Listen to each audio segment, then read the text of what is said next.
Oh,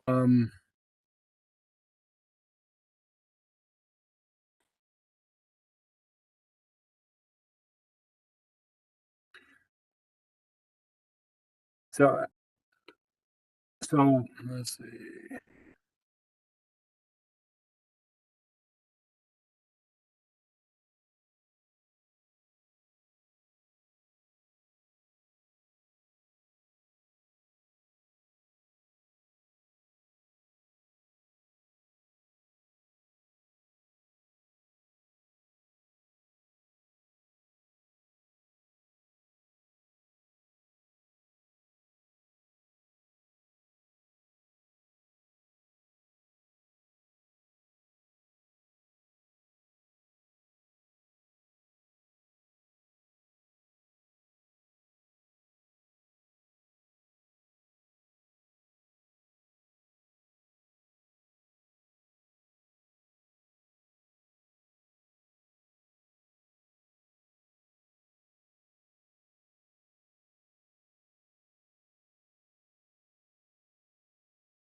Everybody.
For anyone who just joined, I'm just gonna wait. We're just gonna wait about another minute or so to see if any other committee members join before we get started. So just hang tight.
Janice, is that you? Are you on the meeting? I see a phone number. I'm assuming that's you. This is, can you hear me? This is Roseanne Andrade, and I'm from Teddy Bear Project listening to this meeting. Oh, okay. Hello, Rosanna. How are you? Great. I was trying to get in on the internet and it's not connecting me, so it's just probably I have a bad signal. Okay. No worries. And Rosanna, what did you say your last name was so I could put it down for attendance? Andrade, Andrade, and my organization is Teddy Bear Project, and I'm here about a Bronx Park watershed cleanup that I would like to partner with the community board. Okay. Would you, I'm sorry, would you mind spelling your last name again? Andrade. Okay, did get that right. And what is the name of your organization? Teddy Bear Project. Oh, Teddy Bear. Oh, okay. Got Yes. it. Teddy Bear Project. Okay. Great. So I'm gonna go ahead and get started. Unfortunately, we don't have quorum, so I normally would not have a meeting, but because we have guests, I want to just go ahead and get started. And unfortunately, we just will not be able to have a vote. So it is 7:06 p.m. This is a meeting of the Parks Committee for Community Board 11. I'm Lisa Soto, Chair of the committee. Janice, just one more check to see if Janice has joined us. We don't hear her, so I'm going to go ahead and get started. We're going to skip over the review of the minutes on the agenda, and we'll jump straight to the Bronx Park East New York Botanical Garden ramp presentation by the Parks Committee. Parks members, if you could go ahead and just introduce yourself, and then you can go ahead and share your screen for your presentation.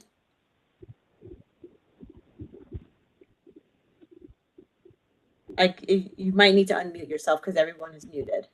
Hi, everyone. My name is Tim Rao. I'm with the Capital Projects at the Parks Department, Deputy Director on the Bronx team.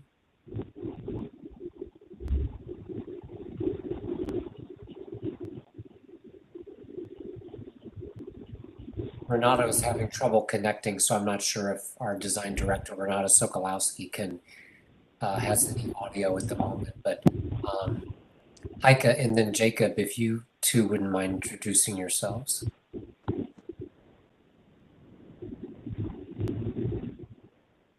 I'm Jacob Blazer. I'm with SWA in New York. We're a design consultant for the Parks Department, and I'll be presenting in a few minutes once Heike and perhaps Renata introduce themselves. I see Renata on here. Maybe, Okay. Renata, you just have to unmute yourself. Yeah, she's saying she's having trouble with her mic. Oh, And Heike may be having the same issues, so oh boy. unfortunately. Hi, Lisa. This is Yeah. Mike Ortiz from the Hello. Parks Department. I was also having some issues with my microphone. Okay, Not sure. It might be the application today. okay. Hi, Mike. Hello, can you hear me now? Yes. Oh, okay. So yeah, I'm Heike Bardo Batista. I'm also with the Bronx Capital team, and yeah, looking forward to present this project, and hopefully you all approve it. Heike, are you with Parks or you're with another organization? Yes, You're with Parks. I'm with the Parks Department, Capital, Bronx Great. team. Okay. Yeah. Okay. Sounds good. So Ms. Soto, I'm sorry, go ahead. Also, this is Valerie Davis O'Neill. I'll be taking notes for the Bronx Borough Commissioner's office. Very Hey, good. Valerie. Hey. So once again, this is Tim Rao again, and Ms. Soto and other members. So we had the community input meeting for this ramp project back in June 29th. And so since that time, SWA Jacob, who will be presenting tonight, SWA Balsley, the design consultant, has been working on concepts. And we've also been having talks with the Botanical Garden, so just to keep them in the loop as this project is progressing along. So with that, I'm going to turn it over to Jacob, who will go through the presentation for you. Great. And just before I start, I just want to make clear, my mother grew up 2 blocks from here and remembers when the expressway was constructed and cut her and her father off from the park. So this does have meaning for me as well. So I don't live in the neighborhood, but my mother did quite a long time ago. So just wanted to put that out there. So it's kind of cool to be sort of suturing back, you know, the expressway disconnect that happened. Can you all see my screen? Yes. Wonderful. Okay, so the construction, the overall budget for the project is $4 million, which, you know, sounds like a lot, but we all know what happens. It's a relatively small area. You know, we're calling it 0.8 acres, but that's approximate because it's really the area that we have to extend out to accomplish the project. Oh, I'm on the wrong slide, pardon me. Goals are to create an ADA accessible path to the New York Botanical Garden East Gate and to minimize impact to existing trees. So of course it's in the Bronx, and it's in what used to be called the Allerton neighborhood. I'm not sure what it's called now, but the project area is at Waring Avenue where it meets Bronx Park East, as you can see in the image. It's not in a flood hazard zone, so we don't really have to worry about that. And as probably everyone on this call is aware of, it's in a very, quite residential neighborhood, which is mostly multi-family residential, and some 1 and 2 family residential with, there's a certain amount of commercial offices separated nearby. Different from, other projects, this is there's a disconnect with the Bronx Parkway. So the walk radius, the 1 mile walk radius that we're concerned with, it's bisected. So it's really, there's a division that happens from right to left in terms of neighborhood access to the Botanical Garden. So, here we can clearly see that it's at least like an over 30-minute walk for an able-bodied person to go from that location to an alternate location if this one were, not accessible, or if, they recognize that it's not ADA accessible, which, it's not, as we'll get to. So, this plan, this aerial overlay, shows here we have the park entrance, or one of the entrances at Waring Avenue on the right. I don't know if you can see my cursor. And it crosses over this bicycle and pedestrian path and then goes up this very steep slope, which at the most is a 16% slope, which is quite high. Obviously, that's not ADA accessible, and that's the point of this project. It leads you to this pedestrian bridge, which then goes to the East Gate entrance for the park.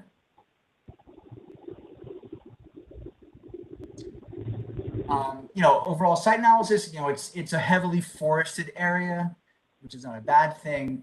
There is, at least one tree, visibly encroaching on the existing ramp, as you'll see in some photographs coming up. And you can see. I'm sorry. Can I just interrupt you for 1 second? Absolutely. Of course. Everybody, if everybody else can just please mute yourself, because I'm hearing feedback of people like coughing and breathing. So Jacob should be the only one speaking. So if everybody can please mute yourselves, thank you.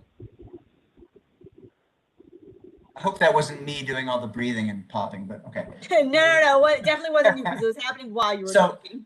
Heavily forested. There's at least one tree. This is Maggie. If you're on the phone, the way to mute yourself is **6. Oh, thank you for that. All right, I'll continue.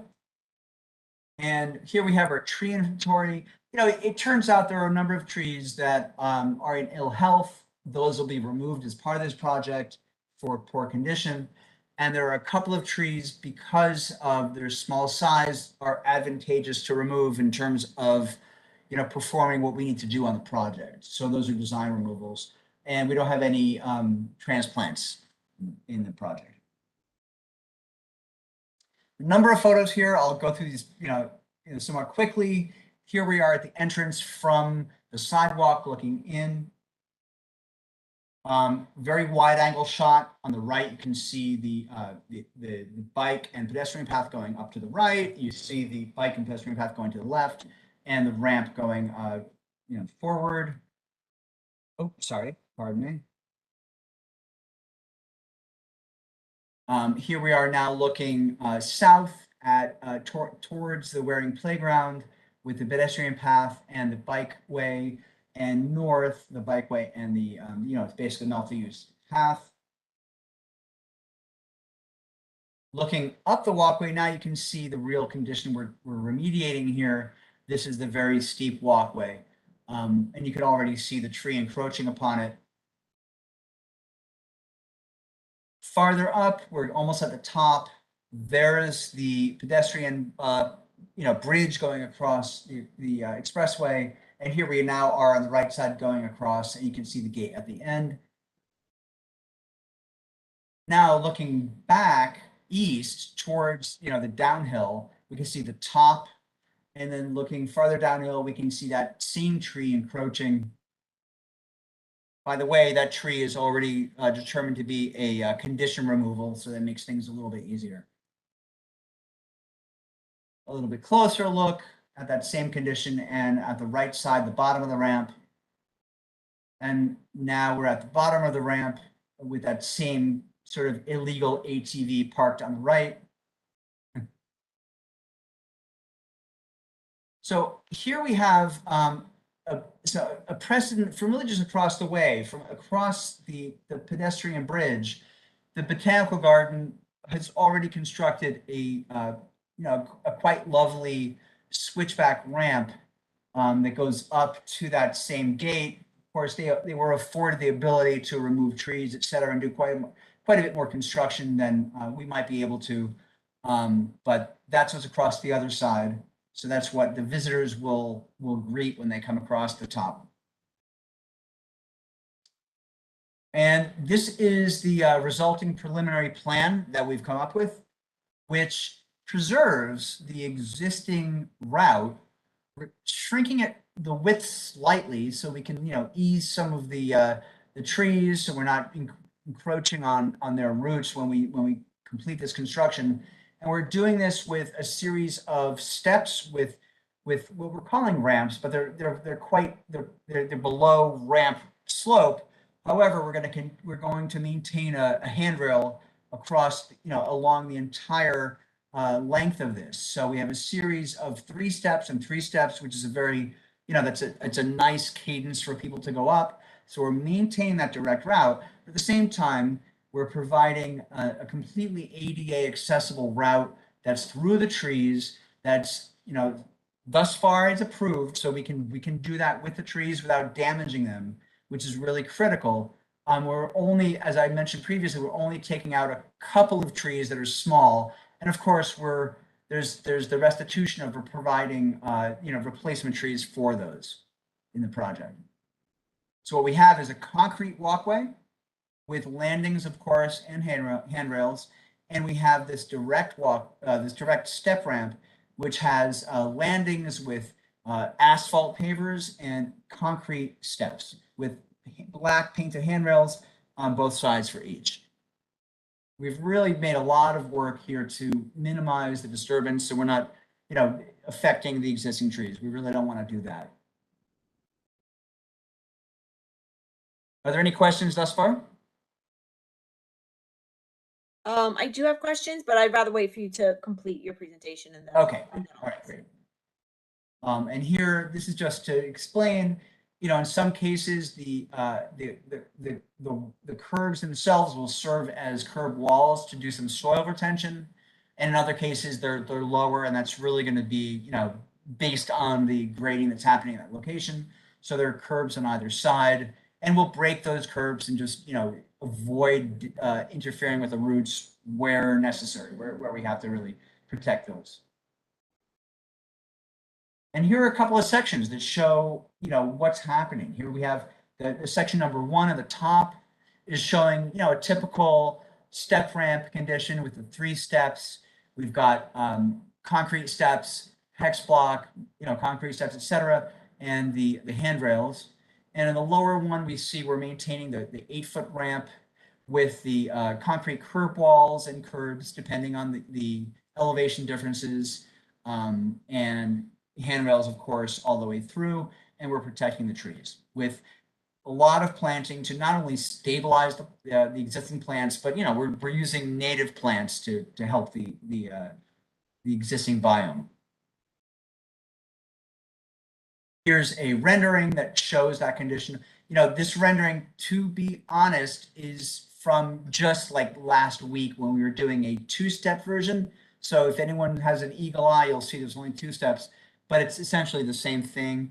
We shifted to a 3-step condition to really reduce any possible impact to the tree roots. So it's essentially the same thing. It's just 3 steps instead of 2 steps, but the ramp is the same.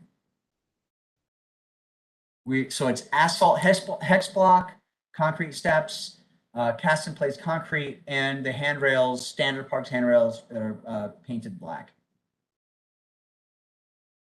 Plants, we're heavily leaning to native plants. This is obviously not going to be irrigated, so we want to choose plants that are tried and true, that have done well in previous park projects in heavily shaded conditions. That's our goal, is to make sure that they're as bulletproof as possible. And here we are with the final plan. Great, thank you, Jacob. And that's it, you're done? That's it. Okay, great. So just a couple questions in terms of the length, or the first one is the length of the project. Like when do you anticipate it starting and ending? Hi, Ms. Soto. This is Tim with Hi, Tim. Parks. So, so our community input meeting was June 29th. So that started our design clock. We have 12 months. So that means we'll complete the design phase June of 23. And then it'll be about 9 to 12 months for procurement. So that goes through our bidding process, legal reviews of the contract book, all of that. So once again, 9 to 12 months, and then a 12-month construction period. So you'd be looking at construction starting roughly around June of 24. Oh, wow. So yeah, it's hard to grasp, but it's just there's so many processes to go through. Yep, no, I understand. But that's what we have to work with. And then how long do you anticipate this will take? So construction period will be 12 months. The construction period will be 12 months. Okay. Right. So given the fact that you're starting it in June, how is this going to impact the current access for the summer months, as well as the bisecting pathways for bikers and pedestrians? That's something we're going to have to work out, and which, whether it's, looking at phasing, but once again, that we'd be coming in off Waring Avenue, the contractor would. So, I mean, there is going to be some interruption, but it might just be that they need to have flag persons out there. So, and we tend to talk to the borough about this, and we'll need to talk to Maggie as well with Bronx River Alliance, but just to see about keeping that open when we can. But if they have deliveries coming in, or, like a truck with concrete or what have you, needing to have flag persons in place so to get the trucks through and stop the pedestrians or the bikers temporarily. But I can't say we've had a lot of talks about that. So we're just now really getting into the details of the project, but that is something that we would look to do. Okay. Yeah, Hi, I guess Lisa, my this concern is is I Mike. totally. Oh, I'm sorry, go ahead. but Our goal is definitely to try and limit it as much as possible, the impacts, both to the wearing gate as well as the bikeway. Um, Right. but really, and we're gonna work with Tim and Jacob and the capital team as well as the design consultants, as well as Maggie's team and others, of course, to make sure that we limit it as much as possible. But I think it's fair to say that there will be some interruption. We're gonna work to minimize that though as much as possible.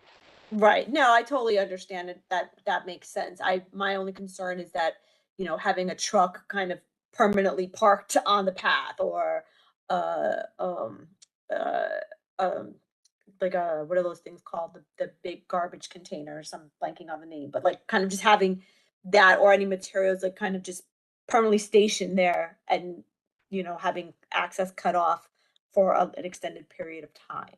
Yeah, Um, we're definitely gonna try to avoid that as much as possible.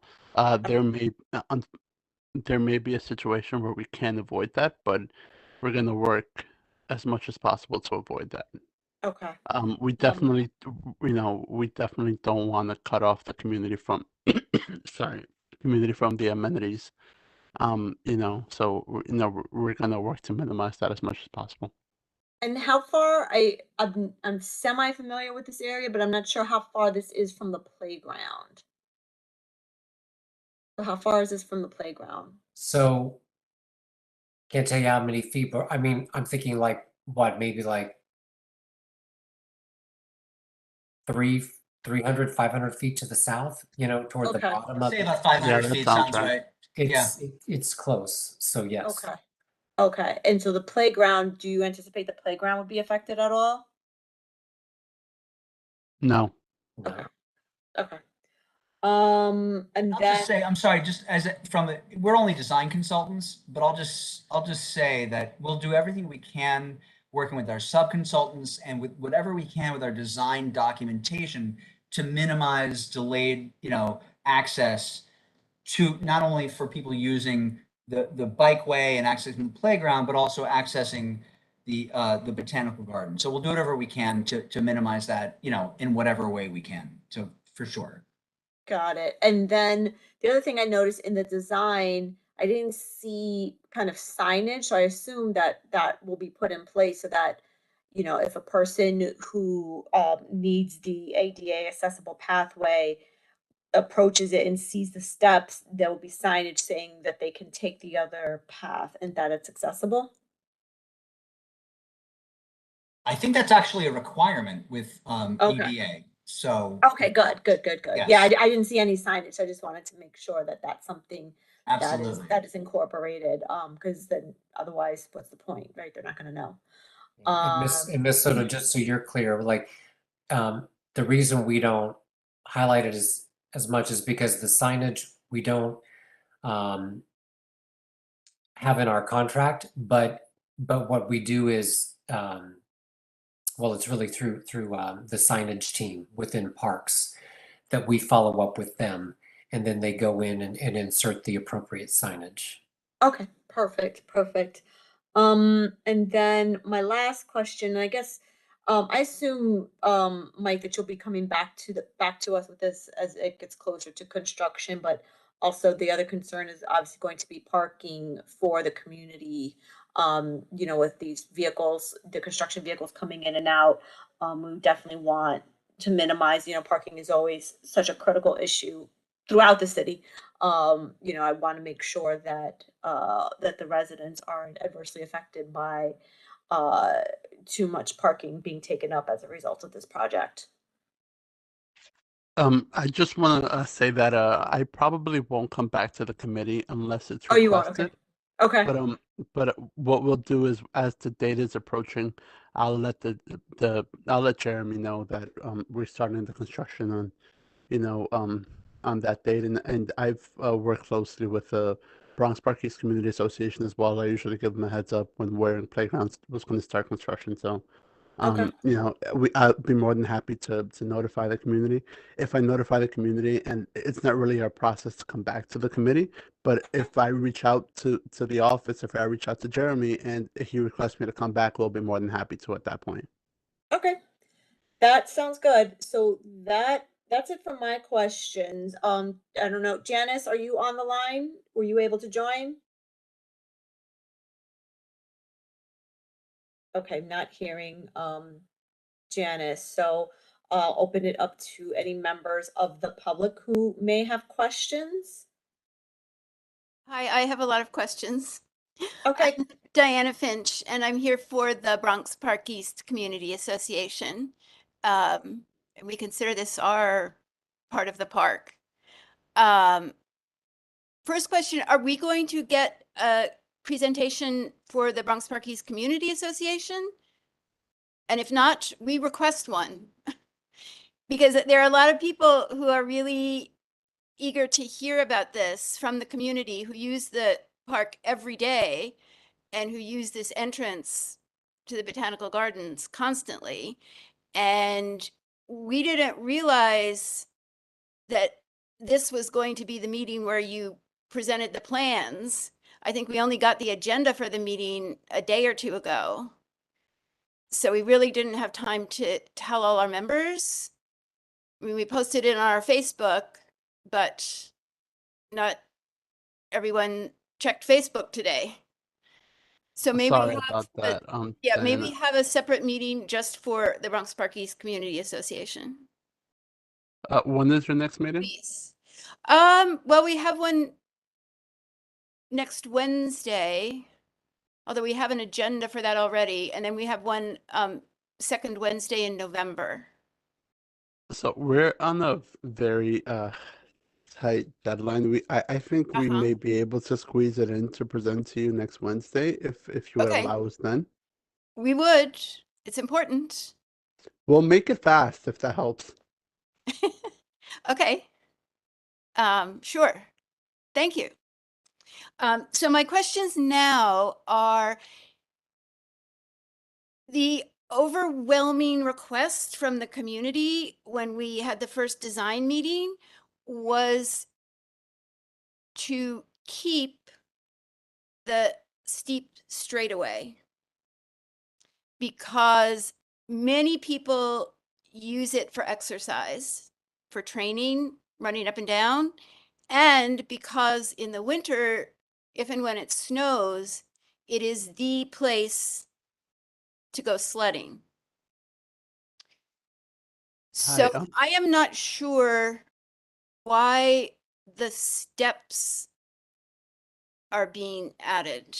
Like, is that Diana, I'm make gonna it let more Tim. ADA? I'm gonna let Tim answer this question, but we had the same.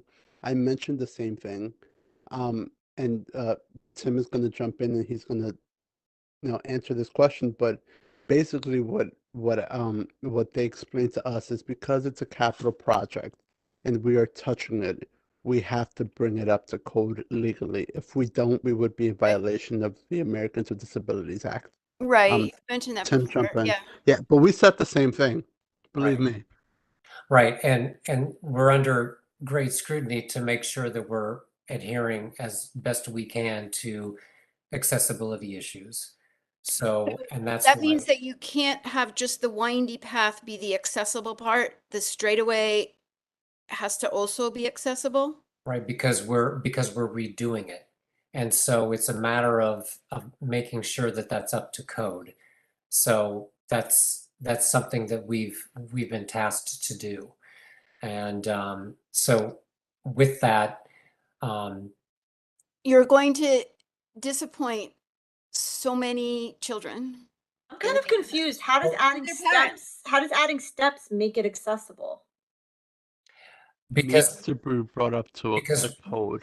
because what we're doing is we're reducing the code. So is it fully ADA compliant? Not fully, but even with that, you were to bring it up to the latest standards. So this is reducing the slope. Right now it's at 16%. But if we implement a step ramp design that reduces the slope, yes, you have stairs, but then you have these landing segments that are much less steep. And then we would provide handrails on both sides all along that route. Oh. So then the next question is, are the steps calibrated so that you can run up them easily? or are they going to be super awkward? No, And well, you can once keep again, your it's stride all the time. ADA compliant, so you can do a minimum 4-inch riser to a maximum 7-inch.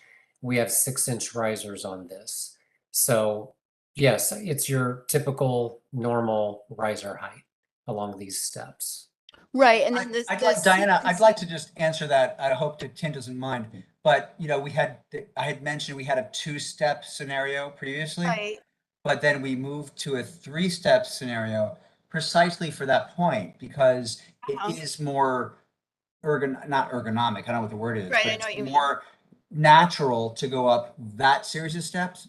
And then all of the runs, as we call them, the lengths between the Mhm. steps are the same length. So it actually is specifically designed for what you're talking about, but also happens to work out for the existing slopes so the trees don't have as much damage. But I mean, when I was in my 20s, I lived in San Francisco, so I used to run up steps all the time. But I know what you're talking about. You can run up these steps, and it's an even cadence. It's Okay. the same series of steps, the same slope, or nearly the same slope, the same series of steps. So those people will have a comparable experience going up this as they did the 16% slope. So that's just something you could say to people who might have some opposition. And then would it be possible to add a narrow strip on one side or the other without steps so that people could just run up without having to encounter steps? Unfortunately, we don't have the space for that with the trees, which is why as Jacob mentioned, we're narrowing the new path is just to get farther away from the trees so that we're not in this what we call the structural root zone. We have the critical root zones which go farther out, but the structural root zones are closer to the trunks of the trees. So with this, we're trying to give the trees more breathing room, as it were. So unfortunately, in this space, we just don't have enough room to do a separate route without steps. I don't know what to say to the kids that want to sled in the winter. I mean, It's going to be a big disappointment to the Yeah. community to have eliminated that.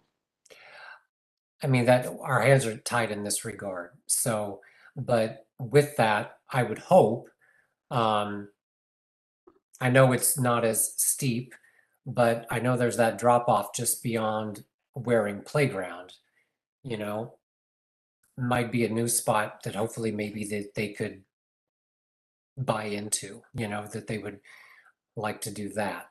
And so in other words, finding another spot to do that. So that's our hope. I Hmm. feel like the Grinch. I really do. I know, because I know it's with the kids, like you never want to Go do something Ortiz the Grinch. disappoints the kids, right? But So then the other questions are about the disruption during the construction. And I know, Michael, that you worked really, really well with us on the playground renovation, and there was like minimal disruption, much less than we thought there was going to be initially.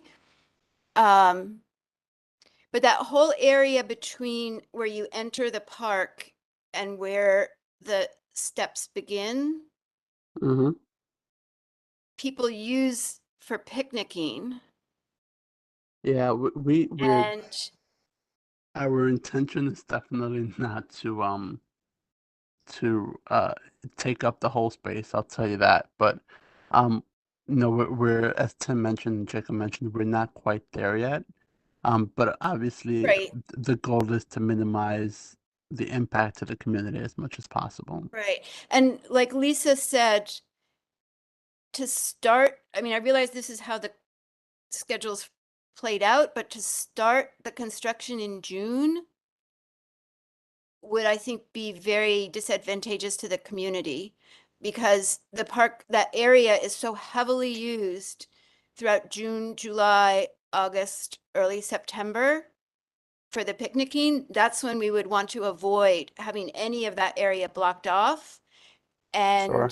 afterwards, like now through until April, May, it's really not used that heavily.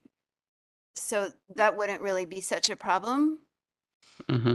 And then the other questions are, is the north-south pathway going to be blocked at some point so that you won't be able to go all the way through? So to answer the first question, so the June 24 date right now, that's just an estimate. Our Right. procurement takes anywhere from 9 to 12 months. Sometimes, unfortunately, a whole lot more. Right. But you know, so I would say for that, it's very hard for us to gauge because the procurement process, as I mentioned before, is mostly outside of our control. Once we have a contractor on board, we may be able to ask the contractor to delay their start time, but then that also comes with some issues. So I mean, I would say it may either way, they're gonna have at least a year for construction, so it will impact that time. Unless we have a really great contractor who does a really fast job the way that they did Waring. Happens sometimes. I mean, it's possible. We Uh, saw it.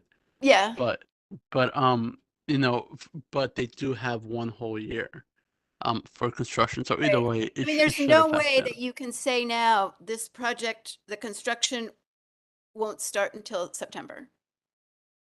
Construction will not No. begin in the months of June, July, August. Because we just went through a season where it was all blocked off.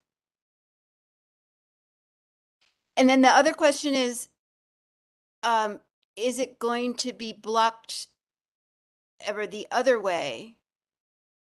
Well, I wasn't sure what the answer was about the north-south pathway. They haven't gotten into that much detail yet, but the goal is to definitely keep it open as long as possible. Our intention, I think, and Tim is gonna probably correct me if I'm wrong, but our intention is to keep it open. There may be, deliveries coming in and out, but Right. if they don't have to extend that far, they probably will not, but chances are that there may be some impact. And then the other entrance, so that entrance to the botanical garden will be closed at some point during the construction, right? There's no way around that. Correct. Right, Tim? I think so. Yeah, because I mean, we will need to have that because the contractor will need to put up construction fence, and Right. unless we can, I don't see how we could. I don't see how we could do that. Yeah, Just Tim, in a perfect world, if like Elon Musk or somebody was, helping us pay for this, I mean, maybe there's a way that potentially, fantasy speaking, that the construction could be designed and the contractors amenable to it, et cetera, that one access route is constructed while the other one is closed off. I mean, these things are sometimes possible, but there's no promises in a situation like this. Everybody on this call wants that to happen, absolutely. And as designers, we'll do whatever we can to document things so that the contractor is most enabled to do that, to minimize access to that gate. Absolutely. But it's sometimes it's just not possible. So And then the Yeah. last access question is, are we always going to be able to enter the park and then go to the left to go up to the basketball court and playground? Or is that going to get blocked off at some point? No, we think you will be able to.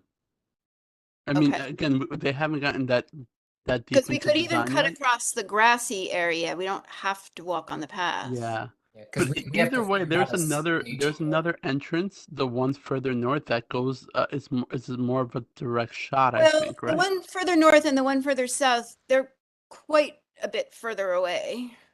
No, I mean, Where's- right at Waring Avenue, how there's two Oh, I see what you entrances. mean. Right. Yeah, Okay. so I think Okay. so. Okay. Well, again, they really haven't gotten that deep into the design yet. Okay. Hello, everybody. I'm sorry. Finally, I got my mic to work.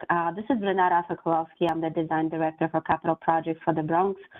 And I have to tell you that, we tried really many different options, and we are working very closely with our construction division to really devise a plan to minimize any impact and to, the pedestrian, or walkway, access to the playgrounds. We always are very sensible and sensitive, to these issues.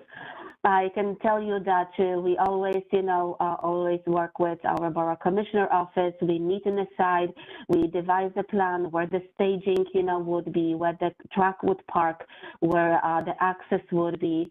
If absolutely this entrance on the left-hand side of the bikeway would have to be closed at some point, I'm sure that we will be posting, some notifications ahead of time that during this day and that day, this entrance will not be accessible because of the concrete work or the form work or something else.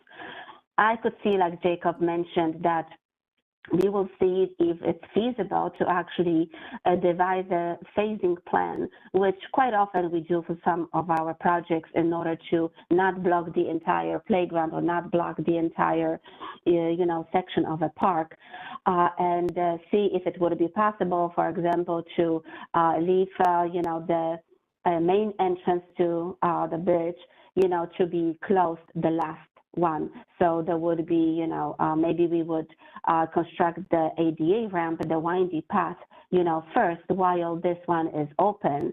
And then once that path is actually constructed, we might do a temporary pavement right on the top where that windy path is meeting the bridge.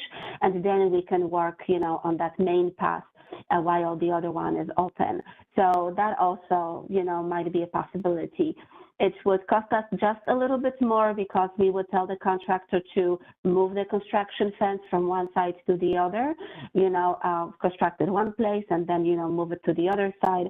But our intention is never to completely close either the access to the playground, because that would be impossible. I know that would be too much of an impact, and it's not necessary, or the path, the access to the bikeway path.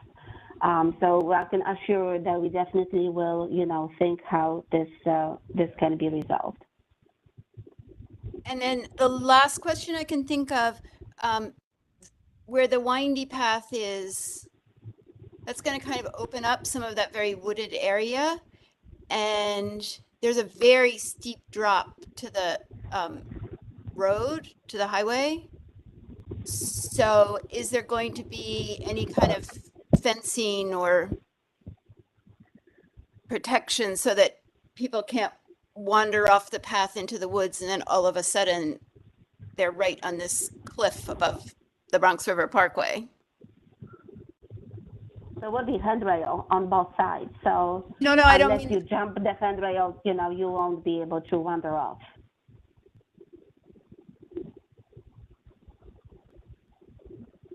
So there are handrails on both the windy path and the straightaway? Correct. Okay. But what about fencing where the wooded cliff area that's going to now be kind of opened up because you're removing trees? We remove some of the trees in order to be able. Well, that maybe there should be something there.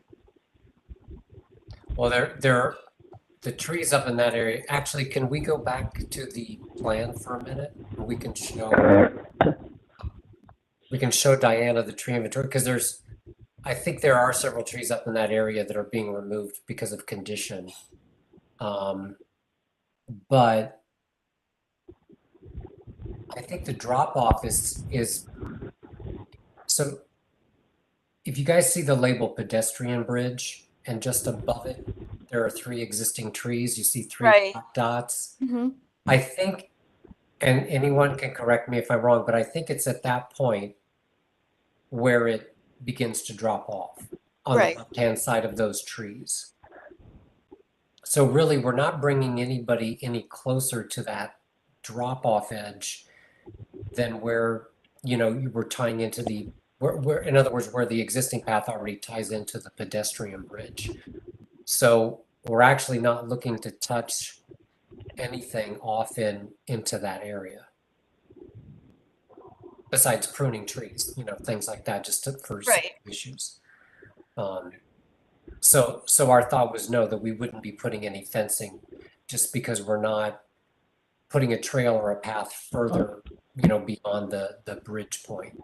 Okay, and the rest of that wooded area uphill from the windy path will still all be thickly wooded and, Right, because it's a little hard to see on this, but we're just gonna be grading out from the slope just a little bit on the edges, and you can kind of see these black lines that kind of taper off into the landscape beyond the windy path. And that would be the limit of disturbance, because we don't want to disturb whatever soil we don't have to, because that means then we're disturbing less tree roots. right? Okay. And is it marked here which are the trees you're going to remove? Not on this one. No, not on this one. I can answer that. So if we look back to, where is it? Here, you can see there's only a couple there's a number of design removals, but there's a bunch of conditional removals that weren't really necessary for the route. Right, there's a lot, actually. It looks like the black X's. Yeah, but those are for health, because Right. that benefits the overall, the overall forest, really, because those come out and then new ones come in and they do better. I mean, we're all in support of the trees here. Yeah, then a lot of the trees in that wooded area, we walked pretty deep into it. A lot of them are actually in very poor condition visually, and you wouldn't tell unless you walked through it and notice it. Which I don't advise anybody do, but we looked at it, and a lot of those trees are actually in really rough shape. Yeah. Okay. And we'll get copies of that one at our meeting, right? Yeah, we'll have the same presentation. Yeah, okay, great. I have a question. Thank you. Thanks, Diana. I'm Can you sorry, hear I me? just want to go, yeah, I'm sorry. There was someone who had their hand up. I think it was Roxanne. So let me let Roxanne go. Because she did raise her hand. And then you can go ahead. All right, hi. I wanted to know if the gaps from the trees are going to just be replanted. Sorry, Lisa, it was my turn. Yeah. No, I'm sorry. I said I was going to let Roxanne speak first because she had her hand up. So if you could just hold on 1 second and let Roxanne speak, and then you can go ahead. Thank you. Lisa, well, I'm assuming you could hear me, correct? Yes, I can hear you, Roxanne. Go ahead. Thank you. I'm going to make it short. I first have one little question and then a little short request. My one question is, per the public parks meeting, my impression was, and I could be incorrect, was that the direct path would be wheelchair accessible, but now per this preliminary plan, it shows that a winding path was created. Am I correct there, or am I mistaken? I can answer that. We always said that the grade for the existing path was too high, so the thought actually was always to create something like this. I'm pretty sure we made that clear at the meeting. As a matter of fact, Diana actually mentioned at the meeting that they want to keep the existing path at grade while we build the other one. That's what reaffirms my belief that we did say that. No, I'm not questioning you didn't say that. No, yes, understood. I'm just asking, you're saying because of the how the depth, it cannot be converted to wheelchair accessible. Am I correct there? Yeah, that's correct. Okay, thank you for clarifying that. My request now is because even though I don't use that park, we have many members who are involved in Pelham Parkway who actually live on Thwaites Place, who are actually very involved this summer in trying to address the illegal DJing with the council member and with the 49th precinct. And I did not notify them of this meeting, not only because the agenda was sent at the last minute. My impression was that this would be a preliminary discussion, and then you'll come back to the board with a final draft for the board to vote on it. So I would like to make a request, I guess, to the board, and if the Parks Department is willing to come back to the board so we can actually have members and residents who live nearby. They have a co-op. They live across from the park, Bronx Park East entrance in a co-op on Thwaites Place. So they can have some input or I mean, I doubt you're going to change the plan, but at least for them to be aware of this, because I did not notify them because I was under the misimpression because of the way the agenda was put, that this was just going to be a preliminary discussion, not a final one. Roxanne, we publicize our meetings very heavily. I was speaking to the community board, not to you, Diane. I was if community board Okay, was well, I'm willing to. I'm No, just saying I'm that. not going back. I thought we had code of conduct. I didn't know we are going to go back and forth. I was speaking to the community board if they'd be willing to bring parks to final plan to members of Friends of Pelham Parkway who just happen to live on Bronx Park East on Thwaites Place, who are very involved. I know them personally. I have their number, and I'm sure they would have been interested in this if community board would be willing to. That's a request to have parks to come back to make a final presentation, only for the fact that the agenda was sent at the last minute, and secondly because the way it was written, it made it seem like this was not going to be a vote on this, but now gathering from this discussion, the committee would vote on this. It's Well, just a request. yes, the committee can't vote because we don't have quorum. So no one Okay. can vote on this today anyway. Okay. But you do raise a good point, Roxanne. So I do want to ask Parks, is this preliminary or is this final? This is the design that we were hoping you would vote on. Okay. So in the past, what we've done is, if ever it's usually a standard process that after a community input meeting, the design team will go back, come up with a design, and it goes through many, many rounds of internal reviews, and then we bring it to the community board for their approval, which is what we did. Forgive me if we didn't notify you guys with enough time. However, we did say that it was going to go before the community board. So I know that this, we did reach out to everybody who registered for the meeting. And, as I mentioned, I am willing to bring this before the Bronx Park East Community Association next week. But we do plan to submit this project to the Public Design Commission very soon. And that's our intention to try and submit that. Other than, we're trying to address everyone's issues as much as possible, as you can see. Everything from even trying to keep the same slope of the straightaway, we've looked into and tried ways to do it, but unfortunately, we couldn't do it. And I think that really is one of the main requests that we're probably going to hear even next week as well. Okay. Yeah. So just so that everybody knows. Wait, hold on, Diana. Hold on. Since we have a code of conduct, I'm trying to abide by the code of conduct, but when others don't, I feel like I'm being treated differently. You're not being treated differently, Roxanne. No, but I know that, okay. but Yep. I wish people would respect the code of conduct. We lead by example. Okay. So I'd like to answer your question, Roxanne, no, I want to address your question. Sure. Thank you. So we can't vote on this because it's just me. So I can't approve it by myself. So I will give it to the board. Let me just talk to Jeremy about having Parks come and present at the board, or if we would just send them this send the presentation to the board. I'm not sure what the protocol is. So let me find out. But if we are able to have time for Parks to present this to the full board, Mike, and people from Parks, would you be able to do that? When is the meeting? No, to the full board. This sorry, presentation to the full board. When is that? When's the last meeting? The Thursday of the 27th. month. Yeah. The 27th. Thursday the 27th. Sorry, I'm looking at the calendar now. I'm sorry. 1 second. Yeah, we meet on the 27th. Oh, you meet on 27th. So I wouldn't be able to get you, even if you can't present, I wouldn't be able to get you a vote until the 27th anyway. I think we might be able to. Okay. All right. So let me find out. If we can, and I'll circle back with you, Mike or Jeremy. We'll circle back with you to see if we can make that happen for the board.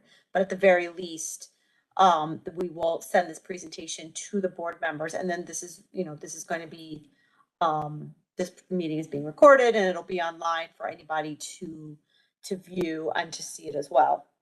So, and then we'll take the vote at full board. Okay, all right. I appreciate the attempt to accommodate because, like I said, we do have people who live on Thwaites who are involved with, I'm not gonna mention my group, but who are involved directly with my group. Yeah, And, yeah, no, it makes sense. No, you're right, Roxanne. It is a and fair request. I'll see what I can do. yeah, and I'm not pointing fingers at anyone, but it just happens the fact that the agenda was sent at the last minute, and also it didn't really specify that they were going to seek a vote on this proposal. And not blaming Parks, not blaming Community 11, just stating the situation. And if there's any way to accommodate, but like you said, this meeting is being recorded. So worst case scenario, I will send this link to those few members that we have on Bronx Park Keys and Thwaites. And if they need to, hopefully they could contact Mike Ortiz or whoever else directly if they have any input that they like to say. That's all. Okay. Thank you. Okay. Now the woman, I'm sorry, I didn't catch her name, the woman who was attempting to speak before. You can go ahead. You were, I don't know who it was. Okay, maybe she's not here anymore. Is there anybody else? Hello? Yes. I can hear you. Sorry, can you hear me now? All right, Yes. Roseanne, I thought you were saying my name, and this is a Roxanne versus a Roseanne. Sorry, my name is Roseanne. That's funny. I apologize. This is close. I thought maybe you made a little mistake. Anyway, my question is not that complex. I was just wondering if the gaps from the trees you're removing are being replanted with native trees, or you're actually going to be putting like perennials and shrubs and things. And if so, are these going to be regionally native, or are these just going to be like your general native plants? Jacob, could you flip to the planting slide? Roseanne, to see. I can't see the slides. I'm sorry, I can't see. Oh, you're on the Okay, phone. Yeah. See. In short, you know, the replacement tree, so any trees that are removed there's a recompense with that, with required restitutional amount of trees to be put in from the get-go, out of the gate. We have to put a certain amount of trees per design removals. And any of those trees that we're putting in, we're going to be putting in native trees. So we're going to be putting in certain canopy trees. Those are probably going to be like oaks, you know, and there'll be some understory trees as well. All of those will be native. So it really depends on the circumstance. There's a lot of heavy canopy there already. So we want to put in trees that are going to survive well. And depending on where they're going to go, a lot of them might be understory, but they're all going to be native trees. And in addition, beyond that, we're putting in, you know, shrubs and ground covers, which we're going to tend to the native because those are going to do better without irrigation and maintenance, et cetera. And luckily that works out well. So we definitely want to serve that. We're not putting in, trees that require irrigation and certainly not invasive plants. Okay. All right. Thank you. Thank you. Are there any other questions on this proposal? Yes, I have a comment and a question. Okay, what is your name? Allison Hovey. Okay, go ahead, Allison. Yes, I wanted to just reiterate that the importance of doing a phased project so that we maintain access to the botanical garden as much as possible. Because as you point out, as Jacob pointed out in the presentation, it's at least a 34-minute additional walk to any of the other entrances. And the majority of the people that are using this entrance are walking from the neighborhood. So that's important. And then on the picture of the access to the park from Waring, there's no curb cut at that main entrance that they're showing into the park. You just that one. I know there's the other entrance just to the left, but I don't remember if there's a curb cut at that entrance or not either. So I just wanted to point out, are we doing something about access to the park from the rest of the neighborhood if there's not a curb cut already present? I'd love to speak to that. Allison, that's something when I was on site that I noticed, and I saw because I'm a designer and have worked on quite a number of projects, I saw the constraints from previous projects. There happens to be a drainage basin exactly, this photo doesn't show it, but that's exactly at the crosswalk. And then utilities, et cetera. So we're certainly going to study ways that we can implement a drop curb there for ADA access. I'm not sure what's possible, to be honest, and we'll have to explore that. But that's always something that's number one on our agenda when we work on projects. So we will do that if we can. You know, it's Jacob, this Yeah. is Renata. Well, we will have to make the decisions together with the borough commissioner. Yeah. Because, you know, normally we do not do the drop curb just for, you know, anybody's vehicles, you know, entrance. So if we do a drop curb here for the parked vehicles, which I think, you know, parked vehicles maybe enter, you know, at a different entrance, then we would have to put some kind of a barricade, you know, where that entrance, you know, between those two piers, you know, is, because we do not want to encourage private vehicles entering the park. I'm talking a about pedestrian park. wheelchairs. We're making a Yeah, yeah. wheelchair. Oh, We were wheelchair, talking yes, wheelchair of course, access. so that's the Nobody can pedestrian, get so to that's that not a drop curb, path. that's the pedestrian No, access ramp, exactly. I'm sorry, I misspoke. I meant misinterpreted. for ADA, but I Yes, suspect of that it course. won't be possible there because of the Yeah. catch basin that's inadvertently at that location. Yeah. Mhm. So that was something that we noticed for our site when we were looking at the site. So, you know, it's unfortunate, but we'll do what we can for sure. Okay. But we will see if we can, you know, contact the DOT and actually see, you know, what would be the best point of access for the wheelchairs, exactly. And maybe it would be misaligned, you know, with the crosswalk, or maybe, you know, the striping, you know, would actually allow for the access for the wheelchair at the, you know, next to the existing drainage structure or something else. We definitely will look into it. You're correct. This is very important. That's all. Thanks. Okay, thank you. And then, did you have another question, Diana? I saw your hand raised. Yeah, a couple things. For the people who live on Thwaites, Bronx Park East Community Association puts flyers up of all our meetings all along Thwaites and at the stores and the intersections. So I'm sure people will see, you know, now that Mike's going to come to our community meeting next week, I'm sure people will see that. There is a drop curb at the other entrance, which is just outside the photo here. That's wide enough for cars to come in and out. That's how the Parks Department goes in and out of the park there.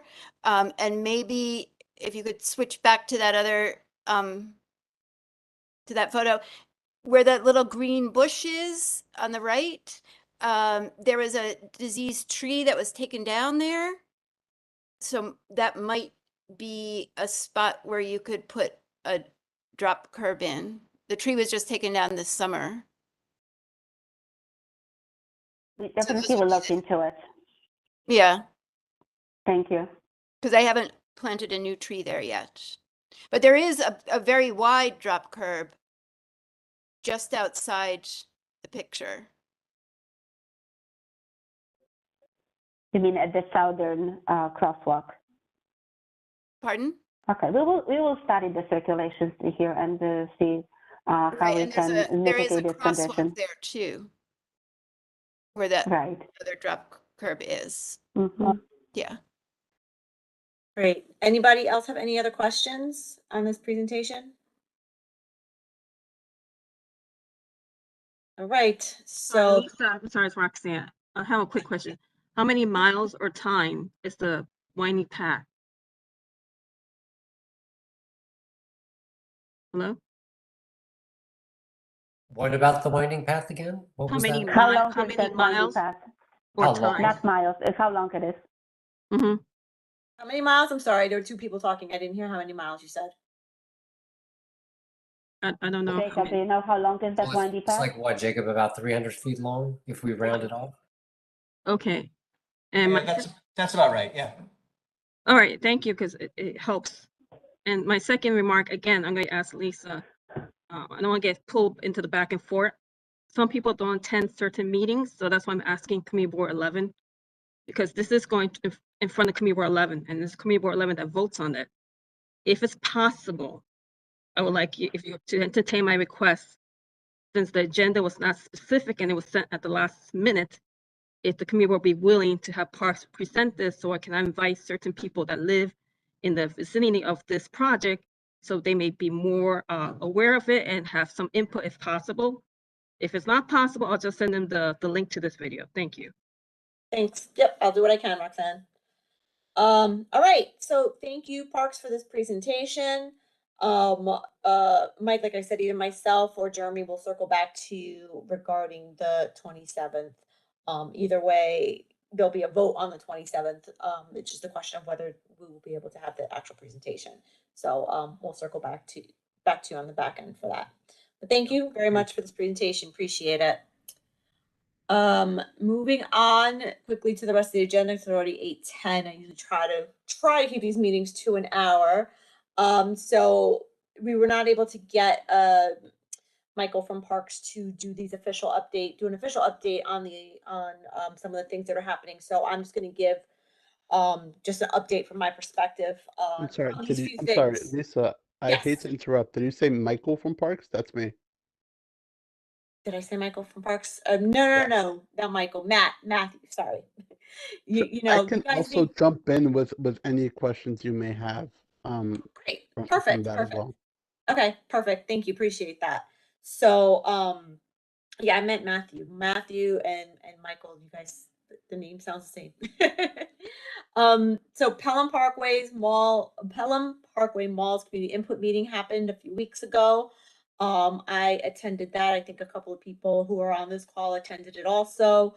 There was a lot of back and forth in terms of whether the community wants any more malls. I know there was a concern about the mall, the plaza that was built a few years ago near White Plains Road, and some of the drug use, and some people didn't want any more plazas because we have enough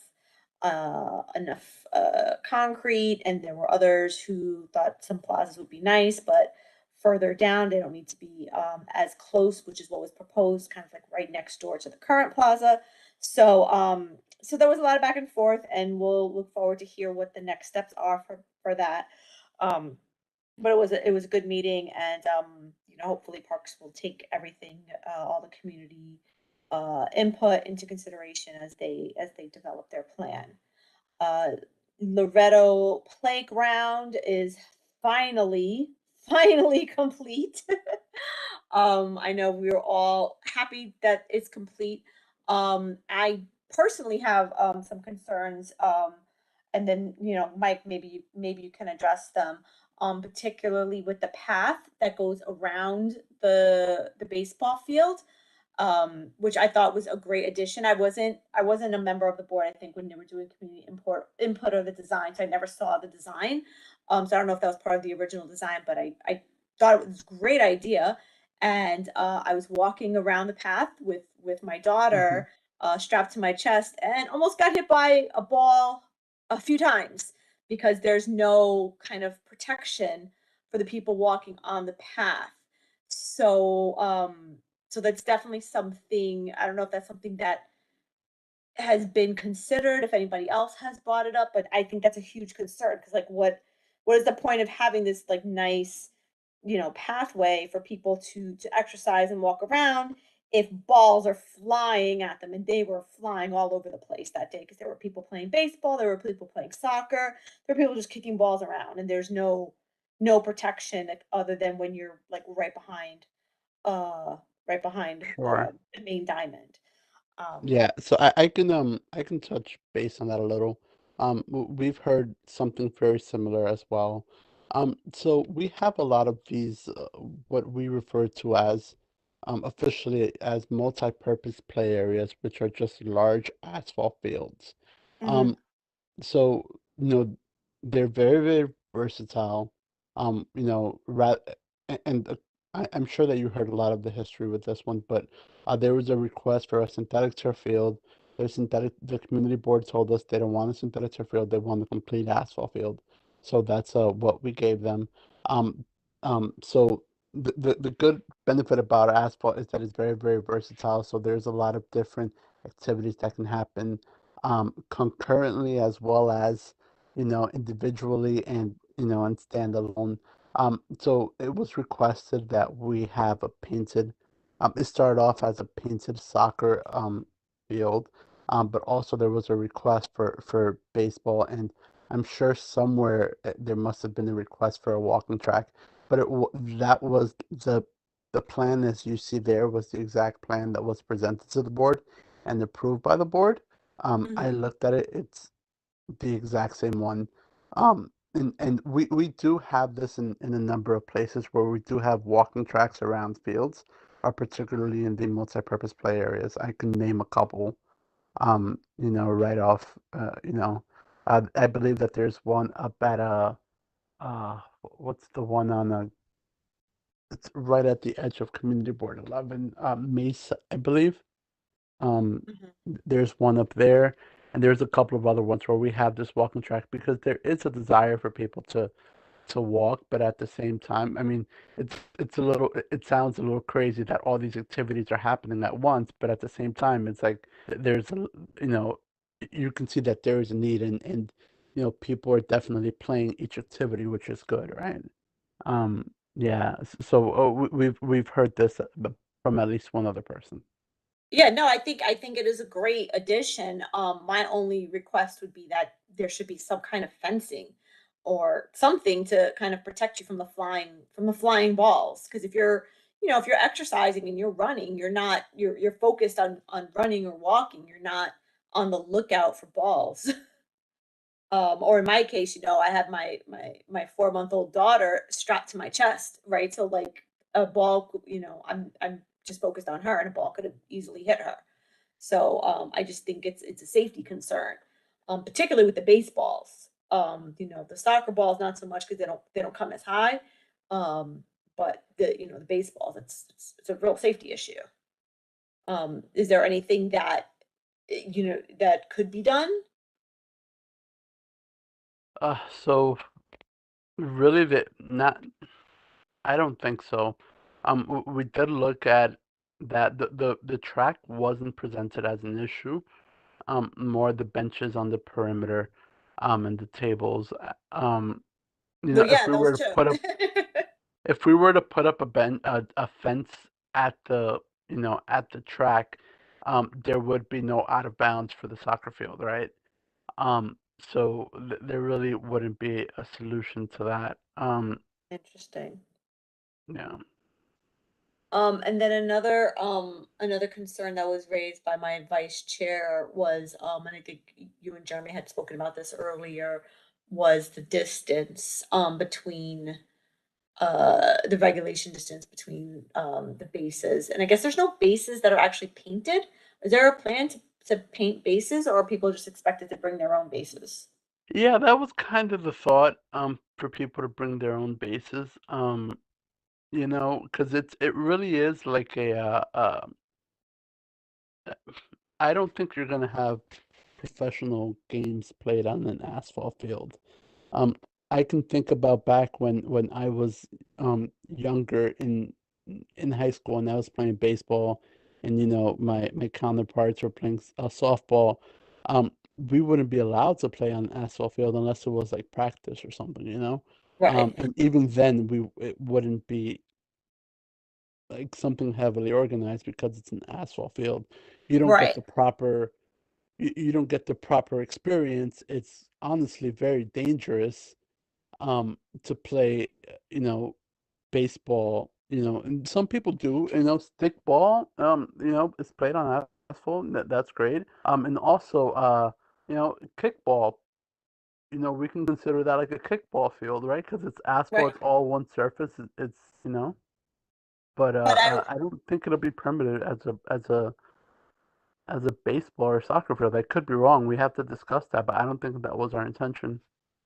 I think that expecting, I hear you. I don't think that there'll be like a Hmm. little league opening there. I mean, who knows? You could be wrong, but Yeah. I think because it is, but that is the design, right? It is set up as a baseball diamond, so I think expecting people to bring their own bases, like I don't know how many people have bases, right? Especially if you just want to do a quick game with a couple of friends, it's not going to be organized. So no one's going to have bases. So is that something that you guys would be able to do? Like just paint in the bases? Let me see what we can do. Yeah, because I just don't think that that's realistic to expect people to bring bases, and it's not a heavy lift. I mean, I understand Yeah. fencing is a Mhm. big cost, but I can't imagine that's a heavy lift to just paint the bases so that the Yeah, kids I can. do want to mention that the baselines are not not up to any standard, by the way.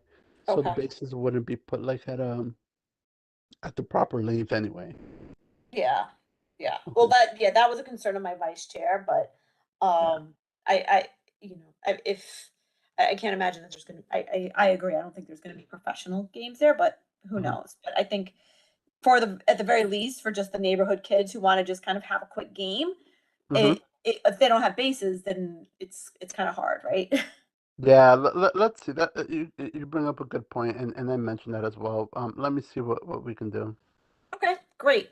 So that I think that was it. I think the rest of it, I think it's I think given how long it took, I'm glad it's finally done. Do you know when they will be finished? I know there's still a lot of materials left over. I don't know if they're planning on kind of working on the landscape on right there on Morris Park Avenue. Like, how long is all that stuff going to be there? When can we like just have a beautiful Yes. looking park without any more construction? Sure. So, we've been working very, very closely with Con Edison, and Hmm. there were a lot of hiccups along the way. Not their fault, not really our fault, but just hiccups because procedures change, and this project, as I mentioned, was caught like right at that changing point.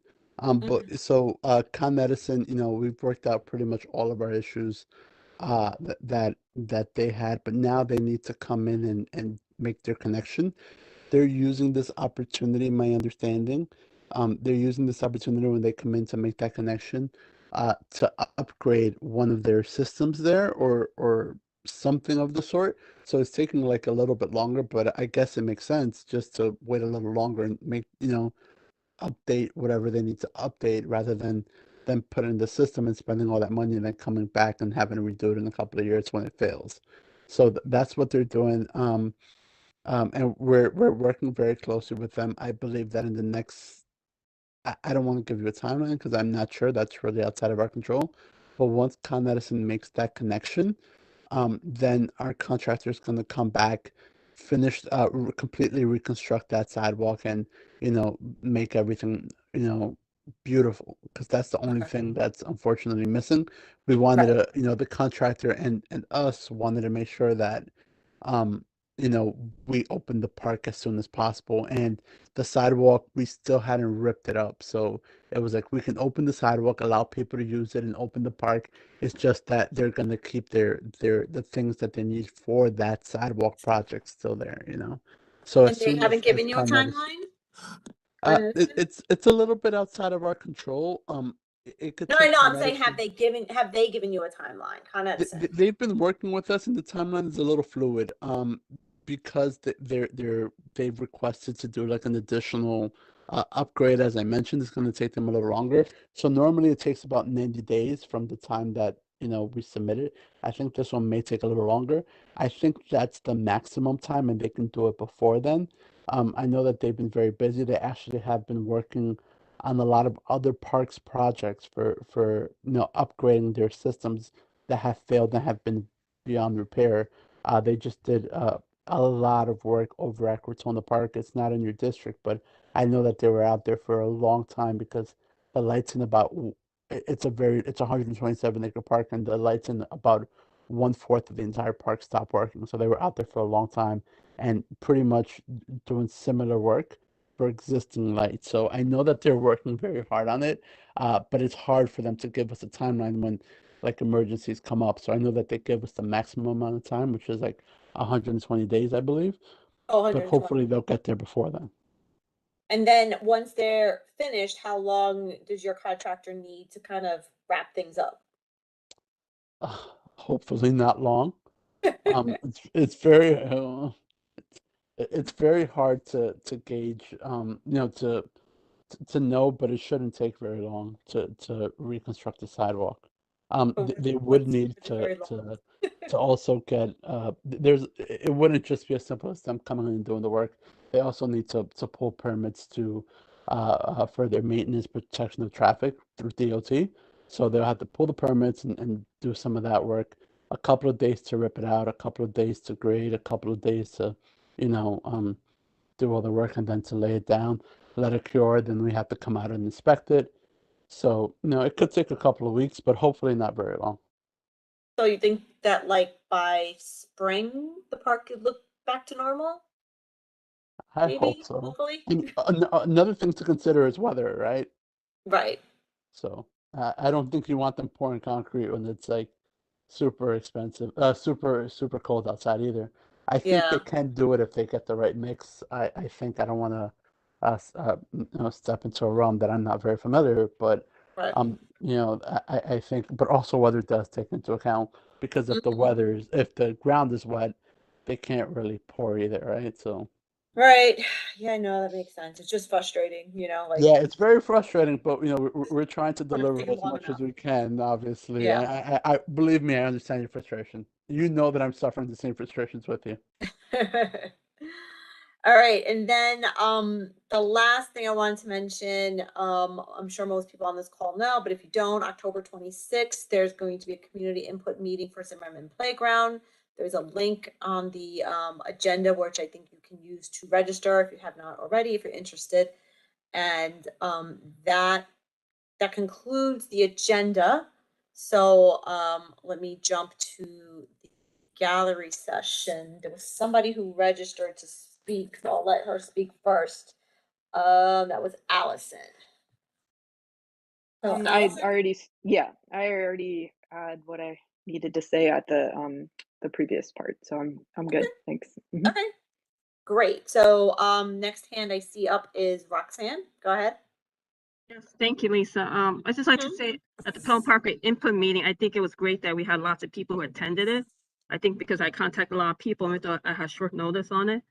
But I like to say that the plaza has improved slightly, I guess, because we have many voices expressing all the concerns ever since we had that plaza with the drug use and people sleeping there, defecating there, all sorts of things. And even though I do a lot of the cleanups over there in the mornings, I noticed that Parks has improved its maintenance slightly. It could be better, but I guess the public input did have a positive impact on that area, but it's still a problem. It's still a sore spot. That plaza, unfortunately, it encourages bad behavior. I mean, maybe plazas work in Madison Square Garden and Chelsea, but unfortunately not in Pelham Parkway. So, but thank you for that.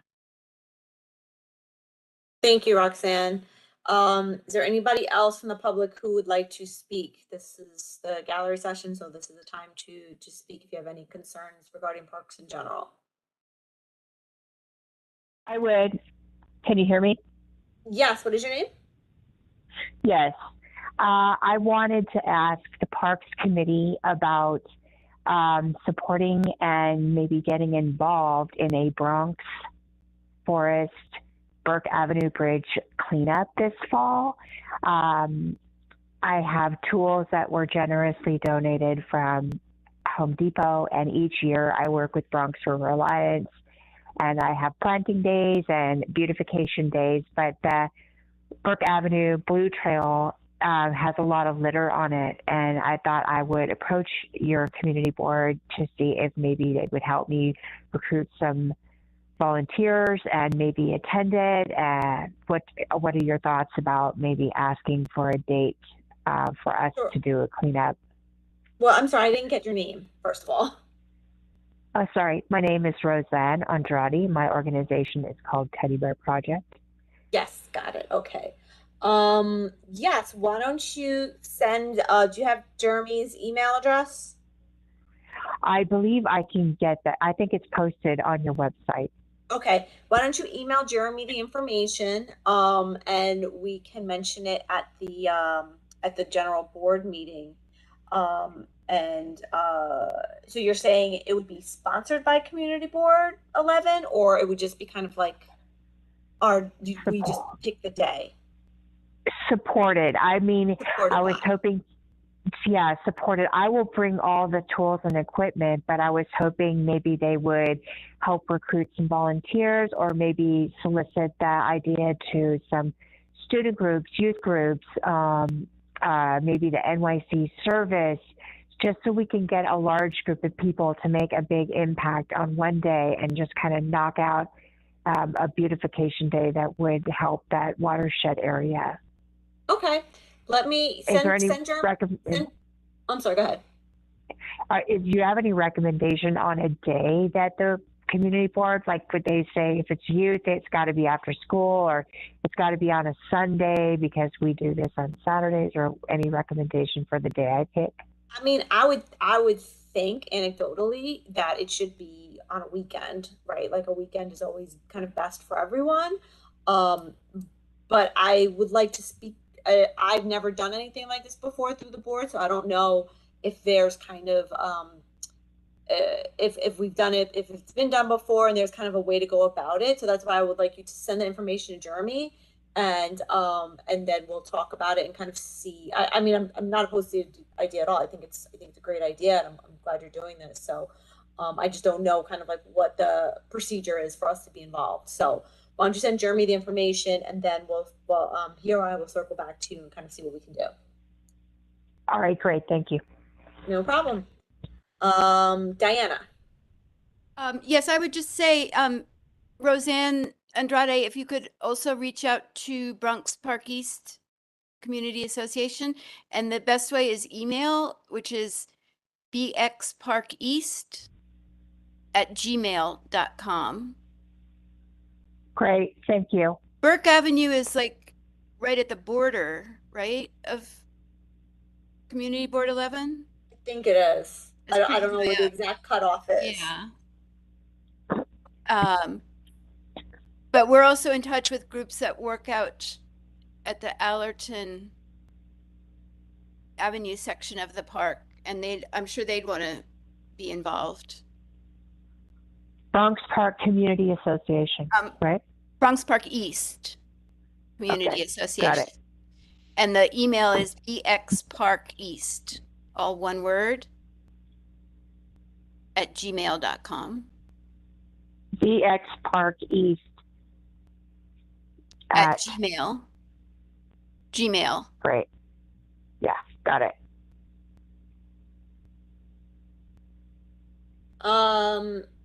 Great. Is there anybody else for the gallery who has anything? Lisa, can you just make sure in the future if the agenda would be more specific, because it would help in the advocacy to get other people involved, please? I'm sorry, Roxanne, can you say that again? I can't really hear you. Sorry, I'm tired. It's possible in the future if the agenda would be more specific when it comes to presentation, and if the board would have a motion to vote on it, because then I could perhaps invite more people when it comes to these issues, because I don't invite people because people have limited time. I only invite people when it's something that they need to be vocal about. So is it possible to, please? Sure. I think actually, and I could be wrong, so don't quote me for sure on this, but I'm pretty sure that even if our committee voted on it today, it would still have to go to the board for a full vote. I think that's usually how it works. No, understood, but usually the full board goes along with the committee unless there's something that changed at the last second. Thank you. Yep, no problem. Diana? Is your hand up from before? Oh, no, sorry. Okay, no problem. Is there anybody else who had anything for the gallery? Okay, I do not have any old business or new business. And since there's no other members here to bring it, that concludes our meeting. So 8:34, the meeting is adjourned. Thank you, everybody, and have a great evening.